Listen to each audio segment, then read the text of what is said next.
Welcome to our channel, Behind My Story. Please like, share and subscribe. Some people are born to have great destinies, like being a famous scientist like Einstein or a famous actor or athlete. Other people are born to enjoy great things like love, riches, or glamour. And then there are the rest of us, those who struggle all their lives just to eke by. If we should by chance latch on to a great opportunity, it will likely be very difficult to hold on to it long enough for success.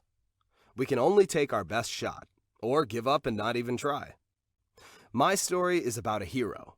Perhaps you have met, made fun of, or loved someone like him at one time or another in the past. My name is Sam, and I am 17 years old. I live with my parents and my twin brother, Randy. Dad was a carpenter, and Mom was a housewife, but Randy is the real hero of my story. You see, he was autistic. Unfortunately, society attaches a stigma to autistic children because they seem to live in their own little world, in a kind of private self-isolation, as if quarantined from life. Due to our family's poverty and lack of access to good medical care, we never even realized that Randy was autistic. We just thought he was introverted and naturally quiet and withdrawn. I was the exact opposite, extroverted and gregarious. For the most part, we left Randy to his own devices in facing his hard life in his early childhood. When Randy and I were young, we would play in the street, and I would be responsible for protecting him because there were also some children that considered him weird and, consequently, mocked him a lot. I thought of him as a little angel because he was so quiet, and he was such a dreamer. He loved music and would often close his eyes while listening to music. He would mimic a musician playing a musical instrument for an admiring audience. I would watch his face while he was listening to music. His facial expression would change from sad to euphoric. So I saved up some money and surprised him on his birthday by presenting him with an MP3 player. He was overjoyed. One day when I was outside, Mom asked Randy to buy her some necessities from the supermarket. So he wore some earbuds so he could listen to his MP3 hands-free on his way to the supermarket. Along the way, he came across some bullies who knew about his quirky personality condition, and they decided to bully him. The gang leader grabbed Randy's MP3, threw it on the ground, and crushed it under his foot, much to the amusement of his laughing gang members. Randy was devastated and ran home crying. When he got home, Mom asked him what was wrong, but he didn't answer. When I returned home, Mom told me about Randy, so I knocked on his door. When he opened it, I saw that he had a black eye. I asked him what had happened, and he told me. I promised to buy him another MP3. One day, I heard live music playing at school, so I entered a room to see where it was coming from. It was from Randy. He was playing a violin that someone had left in the room. He looked at me, but I gestured for him to continue playing, and he did. I was entranced by his wonderful, graceful melody. When he finished, I clapped enthusiastically for him and asked him where he learned to play music. He told me that this was his first time playing music. Wow! I decided to help him develop his fabulous talent, so I told our music teacher about Randy. When I returned home, I searched the internet to learn how to make him a violin. I watched many videos and was able to make a homemade violin in Dad's workshop. Our teacher decided to allow Randy to enter the school's music contest. When I gave Randy my violin as a gift, he cried and hugged me. When he started playing the violin at home, Mom was incredulous. She hugged him and cried tears of joy upon discovering that he had such talent. On the day of the music contest, several students were laughing at him as he was walking to the auditorium, but I encouraged him to ignore them and resolved to do his best. Once he started playing, the whole auditorium went quiet and still. After a while, I could see some students actually crying due to the slow, sad, seesaw strokes on his violin strings. When he finished, he received a thunderous standing ovation. He was clearly amazed at the audience's reaction, and he cried tears of happiness and pride. Afterwards, I hugged him, and he hugged me back. Randy still has a long road to hoe in life, but Mom, Dad, and I will be there to support him on his way to the top. I believe in the metaphysical world and that there are many mysteries that we don't understand yet, like souls, ghosts, and black magic. Are there really evil spirits who wish to do us harm? Well, I may have an answer for you. My name is Ralph, and I am 15 years old. My life became a journey to study the metaphysical world. My parents always told me that reading books about the supernatural world would mess with my mind, but I didn't care. My friends share my interest in the occult. I remember the first time we tried to summon a spirit. We drew a pentagram on the floor and placed black candles at the points of the star in preparation for the ceremony. After the ceremony started, we waited for a spirit to appear, but all we summoned was a small rat. Even so, we were afraid of rats, so it was still a scary experience for us, but not in the way we expected.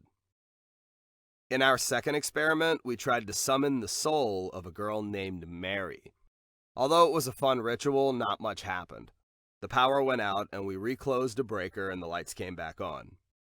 Then, we heard the voice of a small girl crying and the voice of some woman saying, "No one can get into my forbidden area." We all screamed and ran away, but then we learned later that this was just the TV that we had heard. But that doesn't mean that supernatural events never happen. Don't forget that. In our third experiment, we tried to communicate with creatures from the planet Uranus by sneaking into a clinic that belonged to a friend's father and connecting an electrocardiograph machine to a girl's hands and feet. I thought she was going to die, but she recovered. Now you may say that I'm experiencing hallucinations and that all our failed attempts could be explained away by normal phenomena.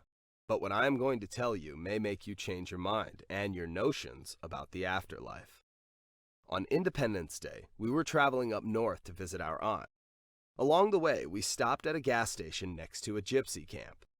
The gypsies were gyrating in some kind of wild dance to the rhythm of tambourines, as if they were doing some macabre ritual of black magic and voodoo. At least that's what it looked like to me. I thought it was cool and imagined myself living the life of a carefree gypsy. Among them was a woman with tattoos all over her body. As we pulled into the gas station, she was staring at me intently, and I felt strange, as if her gaze had affected me in some way. After stopping at the gas station, Dad and I got out of the car, and I was surprised when the tattooed gypsy woman approached me and presented me with a cute black cat in a small metal cage. I knew that superstitious people feared black cats and believed them to be omens of bad luck, but personally I disagreed with them. Cats are cats, regardless of the color of their fur. I thought she was trying to sell it to me and asked her how much it cost. She told me that it was a present given to me for free. I thanked her and she turned and left. Dad finished filling up the car's gas tank and we drove away. My parents were surprised when they saw that I had magically gained a black cat in a cage, so I explained what had happened with the gypsy woman. Dad didn't like the cat's black color. He said it looked so dour and gloomy. Just as Dad said that, the cat turned its head towards Dad and hissed at him, as if he took offense at the comment about his fur.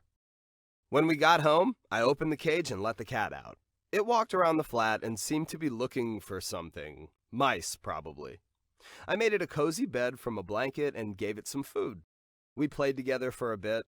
Though I had thought it cute before, its movements and features started to strike me as predatory or hostile in some way.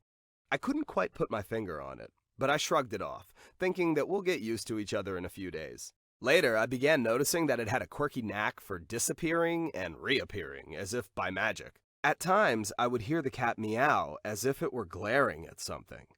But when I would try to see what it was looking at, there was nothing there. One evening, after visiting a friend, I went home and wanted to get some sleep. Normally, the cat would sleep beside me, but on this particular day, I couldn't find it anywhere. Suddenly, the power and lights went out, and all I could see was darkness. I heard something moving along the wall. I scrabbled around and found a flashlight and shined around. There was the cat. Its reflective eyes shined white, and its canine teeth loomed large like tiger fangs. Big and conspicuous, and ready to bite into something juicy. It was glaring at me as if I were that juicy something, but I yelled at it, and it retreated. My parents had come to see what was going on, so I pointed at Sparky. I had named the cat Sparky, and told them that Sparky seemed like he wanted to attack me. But they paid me no heed. Later that night, I was trying to go to sleep when I suddenly noticed that Sparky was lying right next to me. I broke out in a cold sweat. When I told my parents about Sparky's magical appearance at my bedside, They told me that I was just sleep deprived and that I would feel better after getting some sleep. I finally got to sleep and dreamed that I was in a dark house shining a flashlight around and that Sparky was getting ready to attack me again. I woke up with a start and found Sparky sleeping next to me. I told Mom about my nightmare, but she brushed it off as a bad dream or indigestion from dinner. Then one day, my parents had to visit one of our relatives, and so left me home alone with Sparky. I was really nervous. I tried to find Sparky, intending to return it to that darn gypsy woman, but it pulled its disappearing act again and couldn't be found. That night, my parents were outside when the lights went out again. Again, I heard a sound. Shined the light, saw Sparky with the white eyes and large fangs glaring at me as if ready to pounce on me and attack. Deja vu. I must have fainted because later I woke up to find my parents standing beside me, shaking me to wake me up. They looked worried. I told them about Sparky in the dark, ready to attack again. I asked where Sparky was, but they didn't know. We searched for it everywhere, but couldn't find it. After that day, I began feeling better. Had I been dreaming? Had I been hallucinating? Was it just my imagination? Was Mom right about my books on the supernatural messing with my mind? Sitting, I sighed and dropped my hand to my side. It fell upon something warm and fuzzy. Sparky was there. Hi, my name is Sandra, and I'm 17 years old. People used to call me Evil Eyes, not because I had a strange face, but because of my eyes. I had a genetic mutation, so my eyes were different colors. One was light gray and the other was dark brown. This effect made me look like an evil witch, a point of morbid curiosity. Whenever I would enter a public area, people would follow me with their eyes. Whenever children would see me, they would begin crying in fear. I had very few friends because people mocked whoever hung around with a freak like me. Society's negative reaction to my condition forced me to wear a light gray colored contact lens over my dark brown eyes so that both eyes appeared light gray in color. One day, a poetry reading contest was held in my area. I should have considered this to be an excellent opportunity for me because I used to be a very good poetry reader. But I stopped due to the people making fun of my eyes. So when I learned about the contest, I wasn't as excited as I normally would have been. Nevertheless, my mom encouraged me to take part in the contest. As I considered my mom to be my best friend, I took her advice. The day of the contest arrived. It was being held in the National City Theater with a panel of judges. They were some of the highly regarded poets in the country. A huge audience had bought tickets to attend the event. The competition was fierce because there were many skilled poets in there, and they were very confident. As for myself, I was worried and nervous. I wore sunglasses to hide my mismatched eyes. This was part of my presentation, but no one knew that. I could hear some people whispering behind my back, wondering why the stupid girl was wearing sunglasses inside a building. I heard a good number of silly, stupid, hurtful whispered comments. In due course, my turn came, and I went up on stage and began my reading. The audience mumbled to each other as I read. The judges seemed to be pleased. The poem I was reading was about my genetic peculiarity. At a suitable point, I removed my sunglasses to reveal what my poem was about. My mismatched eye colors. I expected gasps of shock or laughter from the audience, but nothing happened. The audience continued listening quietly and respectfully. After I finished my reading, the audience applauded warmly. Mom was crying tears of joy and pride. I was pleasantly surprised by the audience response. I honestly had expected much worse. Well, I didn't win the contest. I wasn't the best poet by a long shot. But what I gained was much more. Pride and confidence in knowing that I had faced my fear and gained acceptance from everyone there. Now I have a new nickname, Wonder Eyes.